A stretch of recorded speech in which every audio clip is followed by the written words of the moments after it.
We're back at it with another top 10 list for 2024. But this time we're factoring in availability, retail value, and secondary value.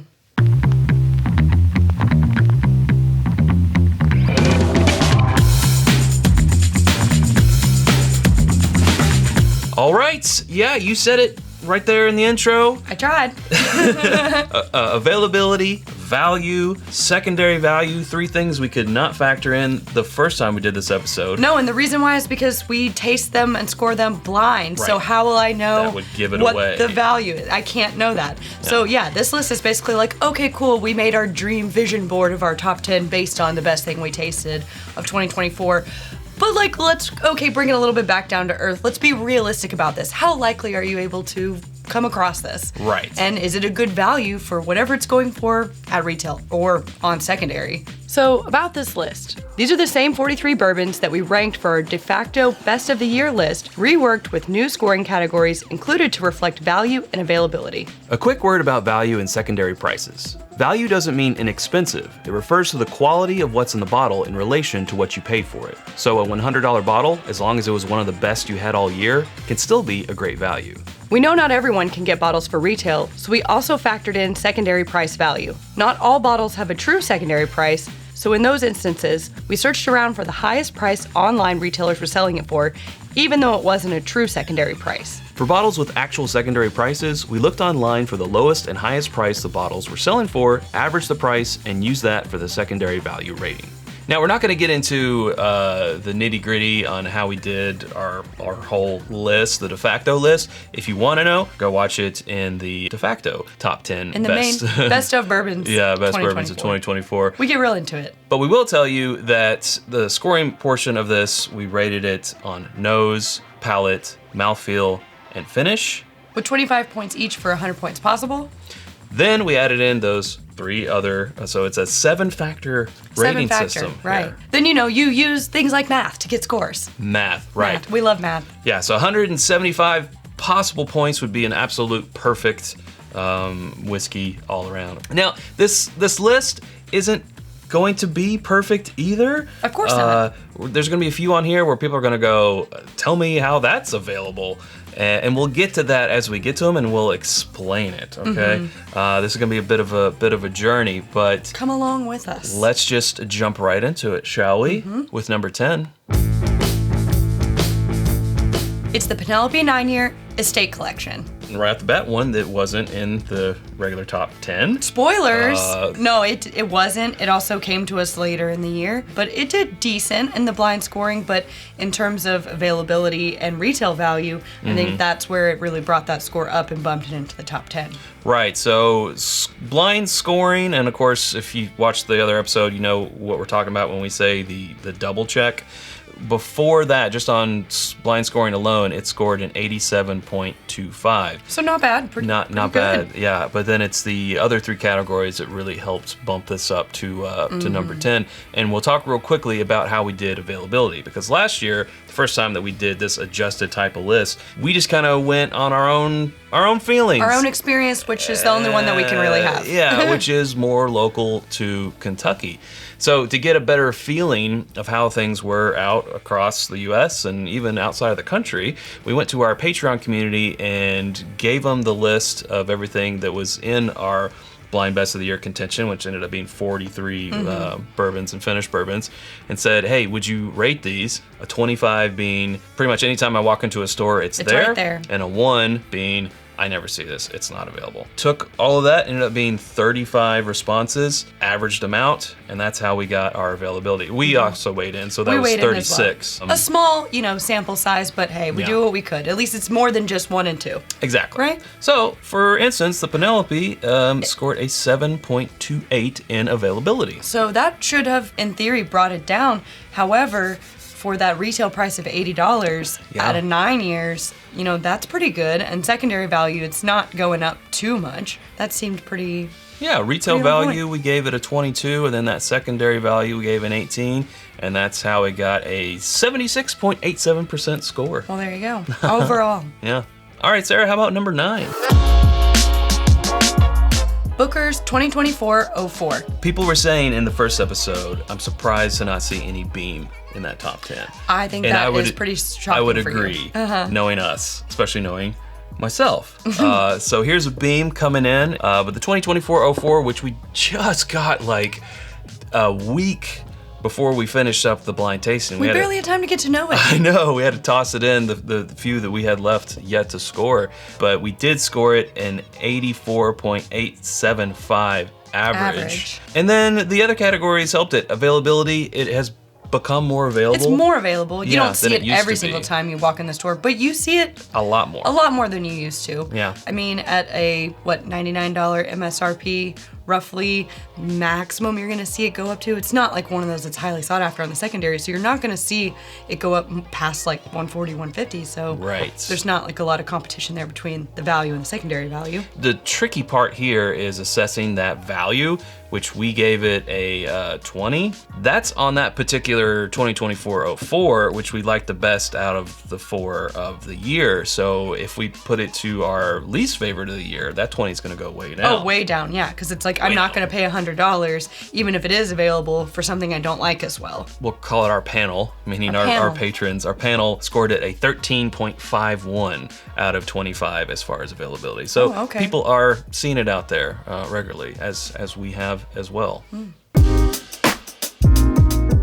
Coming in at number 8, it's Jack Daniel's 10-year Batch 3. And I kind of say it that way because it's like... It sounded like a question mark. Well, it's like, hey, I thought this was a value and available list. And right. Value, sure. $85 MSRP. Hell of a value. However, when was the last time you saw one chilling on shelves? Right, and that's where this isn't a complete science. Right. I don't know, we're adding up numbers. The math doesn't lie. The math said, this is what the panel says.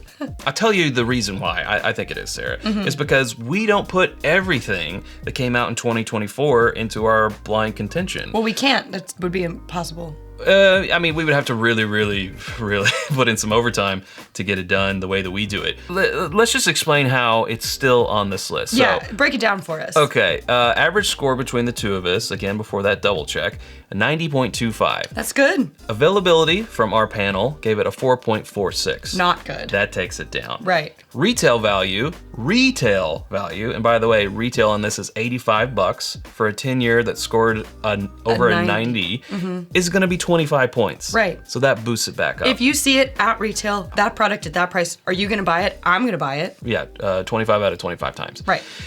Secondary value, we gave it a 20. That could arguably be lower, but we searched sort of an internet search, highest, lowest that it's selling online, and it looked like the highest was around $230. The lowest was around $110. So we sort of averaged that, and then we asked ourselves, for a 10-year bourbon that we liked 90 out of 100, would we pay, what would we probably have said, 175? Around there? Yeah, like it's not when I wouldn't like it.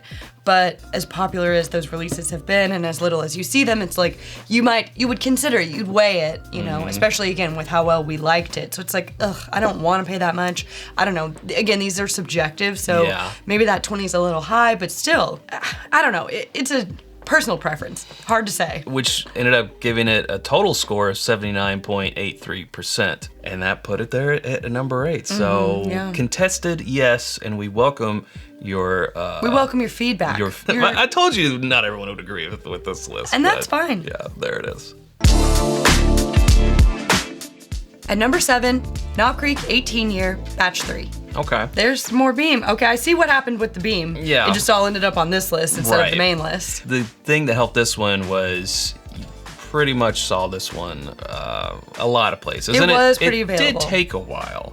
But then, so what did our panel give it? A 10.51. Out of availability score. 25. Retail value, we gave a 23. Retail is 180. We saw it as low as 160 out there for an 18-year that we scored an 87.375. Now, just keep in mind, is that like, hey, I love spending $180 on something? No, but that's saying, is $180 fair for an 18-year? Or is that at least in line with what we see other releases going for? And we would say 23, 25, that seems pretty standard. Now, the thing is the higher the availability, the lower that secondary score is going to be, because people have more options to buy it. So, we saw it maybe a maximum of 230 online, but again, as low as 160. So you kind of average that, and then you ask yourself, whatever that average is, around 200, would you pay that for an 18-year that you like a little over 87%? Right. We said, okay, that's about a 19. Yeah, and so that's only 1 point less than the Jack Daniel's 10 that we were talking about before, but we scored that higher on our tasting. That's true. So it's like, okay, yeah, roughly the same price range, 18 years, but we didn't like it as well. So then you can see how those numbers are coming in. I see the math now. You see it? You see how that's a working? beautiful mind. At number 6, it's Jack Daniel's 12-year Batch 2. So very much like our 8th place spot, you're probably like the 10-year Jack Daniels. You're probably like, okay, hold up. And for those of you who haven't seen our main episode, our best of, definitive list, go watch that. I'm not going to spoil it for you. But for those of you who have and are following along, you're like, now, this is interesting data. I don't know how to feel about this. Right. We also don't know how to feel about it, and we're going to work through that right now. Right now. Average score between the two of us, 94.25. Very good. Again, before that double check, but still, great score.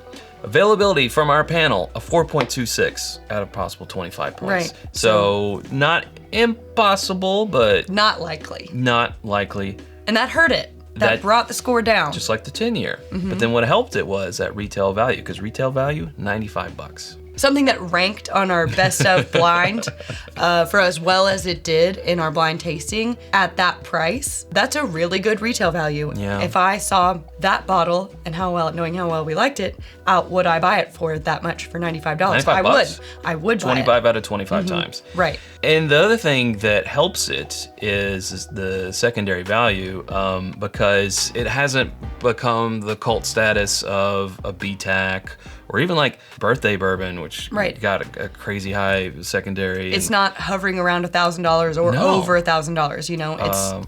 It's still, the secondary is always more than we would like to pay, but for, again, how well we liked it, and I don't know if it'll get any kind of cult status, but it's maybe after this episode, not Sarah. so bad. Not so bad. So we gave it a 20. Again, that could be debatable. You could argue for a little lower, maybe a little higher, but we gave it a 20. Yeah. Which gave it an overall 82.01%. Yeah. So the first one that we've seen in this list that goes into the 80% with that new scoring That's correct. system. That is correct. I feel interesting about this one. You feel interesting? I don't know how to feel. I have a feeling that people will tell me how to feel. Like in the you're comments. interesting? You're feeling interesting. I'm not. Well, sometimes. Not today. Perfect time to take a little break and tell you about our home on the internet. It's whiskyambitions.com. It's where you can get the t-shirt and hat combo that I'm wearing. Sarah, the whiskey weather sweater. And it certainly is because it's freezing outside. Oh my gosh. Oh my. Yes, the Glencairns that we're drinking from. On the de facto top 10 list, we had the Crystal Cuts. Those flight boards that came back in stock are probably maybe out of stock now. They might be. There might be one or two left. They've been going quick. Our Elemental Elixir cocktail syrup is there as well, plus a lot more that's always coming soon at whiskyambitions.com. And you can become a patron at patreon.com/itsbourbonnight and join our community for as little as $1 a month. And that is where you can be part of our annual panel where we ask for your feedback so that you can help keep us honest. We also release barrel picks like this one that'll be coming out soon or may have just been released to Patreon. This is our Pursuit United Double Oak Bourbon pick. We also have 2 Russell's Reserve picks coming very soon to them, amongst a list of other things. That's exciting. But we got lots of fun stuff over on Patreon, so come join us. There we go. All right, we're going to take a little break. We'll be right back after this. At number 5, Wild Turkey 101 70th Anniversary 8-year. Here's an interesting one, Sarah, because a bit of a roller coaster ride review-wise for us. When we reviewed it, we're like, this is really good. We like it. Then we put it in a Wild Turkey flight fight. It came in 3rd. It got beaten by Russell's Reserve 10-year and something else. Then we scored it blind. I scored it rather well. You scored it probably better than you were anticipating for an average score of 91.125. It's pretty good, especially for something that is, retail $50. Right. It is an 8-year, so that's nice. It's the youngest.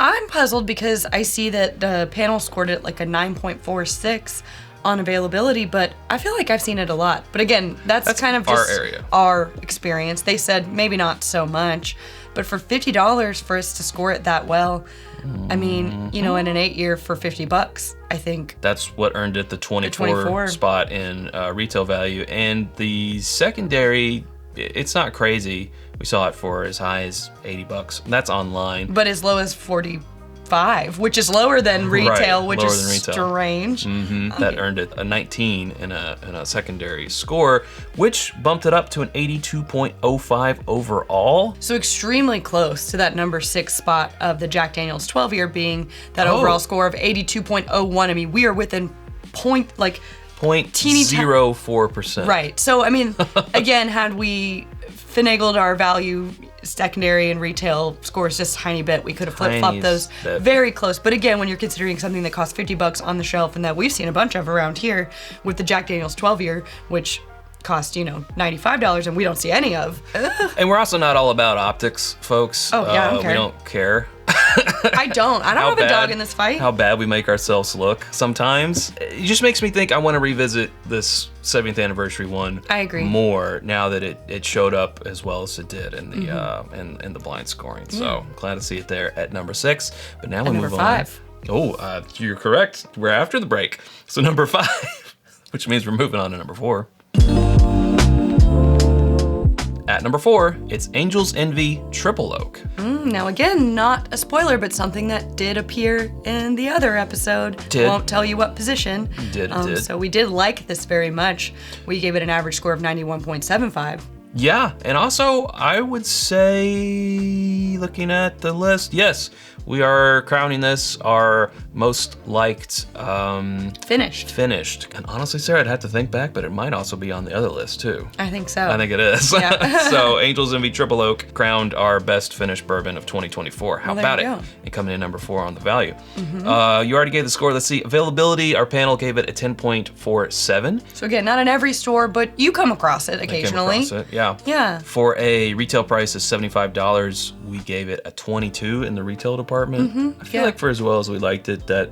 Right. It doesn't have, a lot of the specs that I think a lot of people are looking for when we're talking about a $75 MSRP. However, it is that finishing process that it goes through that can probably account for that $75. And because it has a higher availability score, the secondary price, we saw it for 100-ish at the highest and 65 at the lowest. So again, something that's coming in lower than MSRP. Right. We gave it a 20 in terms of secondary value because, again, that's not really a huge jump. Yeah, that took it up to an 82.41%, clinching that number 4 spot. I feel like a sportscaster I sometimes. also feel like an announcer. Can you believe how much he's improved from season 1 to season 2? I can't. At number 3, New Riff 8-year.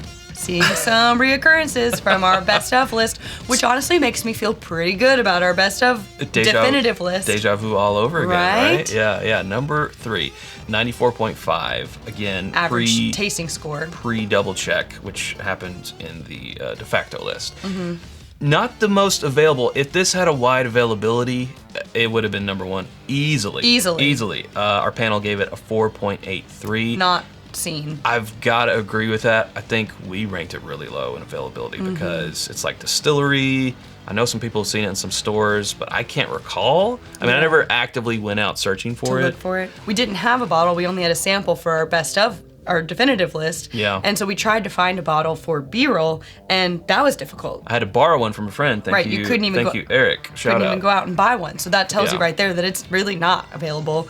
Unfortunate. But for a retail price of $68, we gave it a 25 because we scored it excellent. And $68, I mean, under $70 to get that high of a ranking on both of these lists, really good. Again, that availability is what kept it down. So it's great to see it still at number 3 because when you have a low availability, some websites, some stores that get it will be like, well, not many other people have this, so I'm going to jack it up. $250 is what we saw on the highest. That's really high. Doing a web search.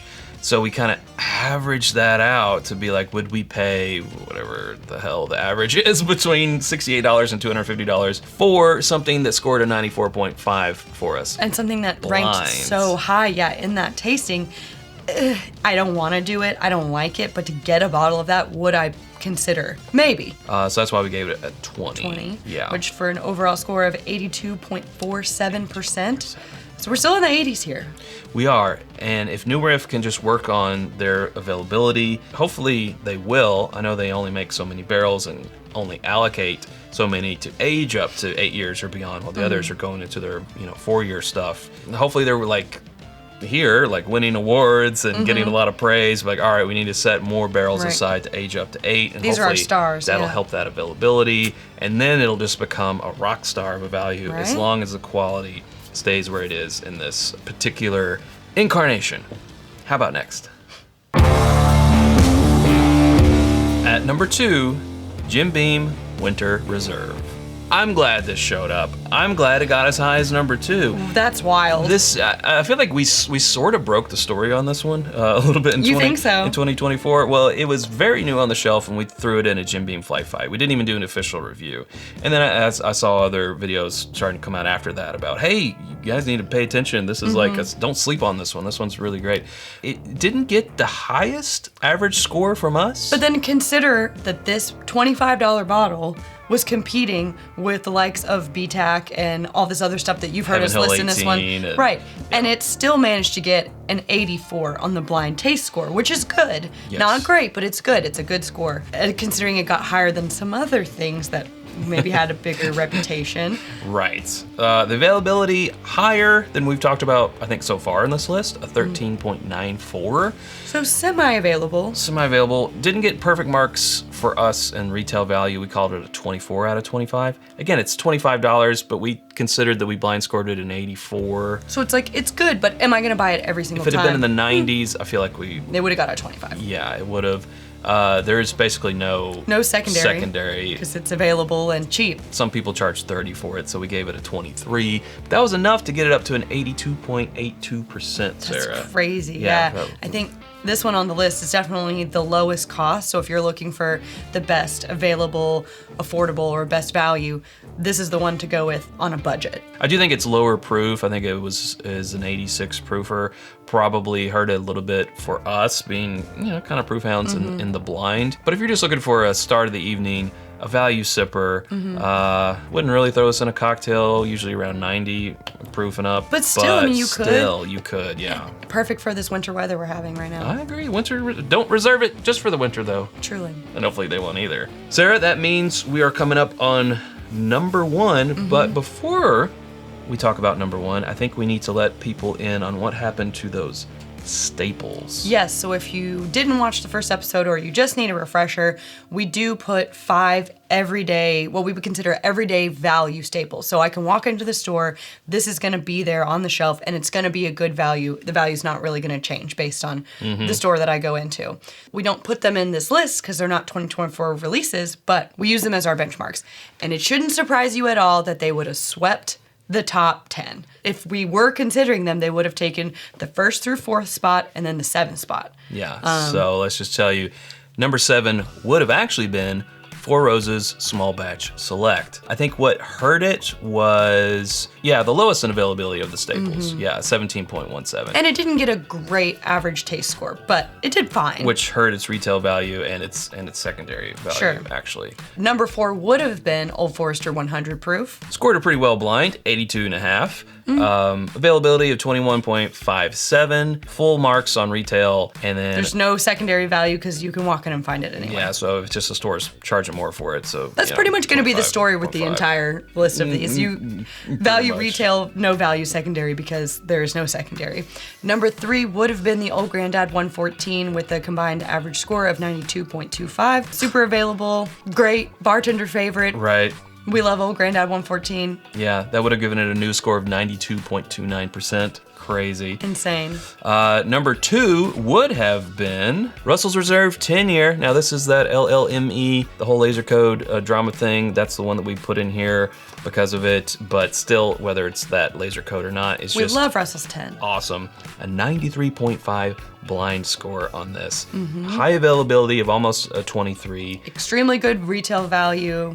No secondary value. No secondary value. That put it up to a 93.95%. And at number 1, Wild Turkey Rare Breed. Average score of 94.25. You know we love Rare Breed. Obviously, Wild Turkey swept the top 5 in this would-be world. Yes. Great availability. Same thing over and over again. Great retail value. Highest availability, Highest actually. availability, yeah. I mean, you could see it pretty much anywhere. Wow. With a total score of 94.97%. So that would be our rated best value available bourbon, but that would be the list were we considering the staples. Now, we're not considering the staples because they're not 2024 releases, they're just bottles that you can get any year. For our official number 1, it is Elijah Craig Barrel Proof A124. In a twist of events that should surprise mostly nobody. Yeah, but you would think it shows up here, it might show up lower in the de facto best of the year, but it did not. It's not in that top 10. It's not. We kind of talk about Elijah Craig Barrel Proofs almost in a measuring stick way, like we talk about the Rare Breed. Almost like it could be a staple itself. It could be, but it does, 3 times a year releases, so it can't really be because it's not always available. That's right. People will talk about these limited release bourbons and say, well, why would I hunt that? Why would I spend that much money when I can get an insert either Wild Turkey Rare Breed or an Elijah Craig Barrel Proof for less money, easier to find, such and such and such. Yep. We've heard that for years. This is proof that that is probably true for a lot of people.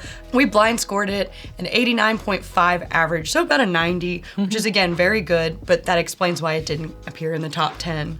Correct, and I don't feel like 2024 was the strongest year for Elijah Craig Barrel Proof. I feel like last year had a stronger winner of between the 3 because we pick between the 3 and only put that one. The best in. one. So the B and the C versions were not in consideration. Also, the thing that helped it is the availability has started to return in droves for Elijah Craig Barrel Proof. I can walk into our stores and see it occasionally on the shelves. I would say probably about 6 to 7 out of 10 times. I was gonna say at least 50% of the some time. version of Elijah Craig Barrel Proof. And it's not just... And picks, too. Right, yeah, that's what I was gonna say. It's not just the barrel proof, it's single barrel picks. The toasted barrels popping up everywhere.